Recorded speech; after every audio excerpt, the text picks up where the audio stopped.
ನಮಸ್ಕಾರ ಎಲ್ಲರಿಗೂ. ಈ ಸೀರೆ ನೋಡಿ, ಬ್ಲ್ಯಾಕ್ ಆರೆಂಜು ತುಂಬ ಸೀರೆ ಮಾರ್ಬಿಟ್ಟಿದ್ದೀನಿ. ಅದರಲ್ಲಿ ಜಾಸ್ತಿ ಹೋಗಿರೋದ್ರಲ್ಲಿ ಈ ಸೀರೆ ಕೂಡ ಒಂದು ತುಂಬಾ ಚೆನ್ನಾಗಿದೆ. ಈ ಕ್ವಾಲಿಟಿ ಕೂಡ ಅಷ್ಟೇ ಭಾಳನೇ ಚೆನ್ನಾಗಿದೆ ಸೀರೆ. ಈ ಸೀರೆ ಕೂಡ ನಾನು ತುಂಬ ಜನಕ್ಕೆ ಕೊಟ್ಟಿದ್ದೀನಿ. ಸೀರೆ ಇದು ಸೀರೆ ತಯಾರಾಗೋದೇ 15 ದಿವಸ ಆಗುತ್ತೆ. ಸೀರೆ ಹ್ಯಾಂಡ್ಲೂಮಲ್ಲಿ ಈ ಸೀರೆ ಭಾಳನೇ ಚೆನ್ನಾಗಿದೆ. ಆ ಪಲ್ಲು ಆಗಲಿ, ಈ ಸೀರೆ ಉಟ್ಕೊಂಡಾಗ ತುಂಬ ಟ್ರೆಡಿಷ್ನಲ್ ಲುಕ್ ಕೊಡುತ್ತೆ. ಒಳ್ಳೆ ಬ್ರ್ಯಾಂಡೆಡ್ ಸೀರೆ ಉಟ್ಕೊಂಡಂಗಿರುತ್ತೆ. ಆ ಥರ ಕೈಮಗ್ಗದಲ್ಲಿ ಸೀರೆನೇ ಹಂಗೆ. ಅದು ಕಾಸ್ಟ್ ವಿಷಯದಲ್ಲಿ ಕೂಡ ಅಷ್ಟೇ. ಸ್ವಲ್ಪ ನಿಮಗೆ ಕಾಸ್ಟ್ ಸ್ವಲ್ಪ ಜಾಸ್ತಿ ಅನಿಸಿದ್ರು ಕೂಡ ಸೀರೆ ವೇರ್ ಮಾಡಿದಾಗ ಮಾತ್ರ ತುಂಬಾ ಚೆನ್ನಾಗಿರುತ್ತೆ. ಈ ಕಾಂಬಿನೇಷನಲ್ಲಿ ಈ ಸೀರೆ ನಾನು ಕೊಟ್ಟಿದ್ದೀನಿ ಆಲ್ರೆಡಿ. ಈ ವಿಡಿಯೋ ನೋಡಿದರೆ ಈ ಸೀರೆ ತೊಗೊಂಡ್ರೆ ಇದ್ದರೆ ಕಾಮೆಂಟ್ ಬಾಕ್ಸಲ್ಲಿ ತಿಳಿಸ್ಬೋದು ಬೇಕಾರೆ ಯಾವ ಥರ ಇದೆ ಅಂತ. ಭಾಳನೇ ಚೆನ್ನಾಗಿದೆ. ಆ ಬಟ್ಟೆ ಕೂಡ ಅಷ್ಟೇ, ನೀವು ಹತ್ರದಿಂದ ಅಬ್ಸರ್ವ್ ಮಾಡ್ಬೋದು. ಆ ಬಟ್ಟೆ ಎಷ್ಟು ಚೆನ್ನಾಗಿ ಬಂದಿದೆ ಅಂತಂದರೆ, ಆ ಬಟ್ಟೆ ತುಂಬಾ ಚೆನ್ನಾಗಿದೆ.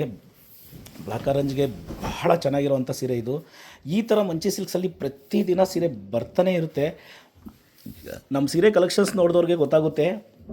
ಆ್ಯಕ್ಚುಲಿ ಈ ಡಿಸೈನಲ್ಲಿ ಅದು ಹೇಳ್ತೀನಲ್ವಾ, ಹ್ಯಾಂಡ್ಲೂಮಲ್ಲಿ ಈ ಥರ ಒಂದು ಸೀರೆಗೆ 2 ಸೀರೆಗೆ ಡಿಸೈನ್ ಚೇಂಜ್ ಆಗೋದಿಲ್ಲ. ಬಟ್ ಈ ಥರ ಕಲೆಕ್ಷನ್ಸ್ ಬರ್ತಾ ಇರುತ್ತೆ. ಕಲರ್ ಬೇರೆ ಆಗಿತ್ತು, ಮತ್ತೆ ಬ್ಲ್ಯಾಕ್ ಆರೆಂಜ್ ಬಂದಿದೆ.